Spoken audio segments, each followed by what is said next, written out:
আসসালামু আলাইকুম। 1 পাউন্ডের একটা ছোট কেক ডেকোরেশন করব। ছোট বলতে কেকটা 6 ইঞ্চি মোল্ডে বেক করেছি।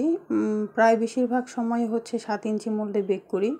তো 6 ইঞ্চি মোল্ডে বেক করলে কেকটা একটু উঁচু হয়, আর 7 ইঞ্চি মোল্ডে বেক করলে কেকটা একটু নিচু হয়। কিন্তু নিচু কেকটা দেখতে সুন্দর লাগে না, একটু উঁচু হলে কেকটা দেখতে সুন্দর লাগে। এটা ছিল 1 পাউন্ডের একটা ভ্যানিলা ফ্লেভারের কেক, আর এটা কাস্টমাইজ করা ছিল।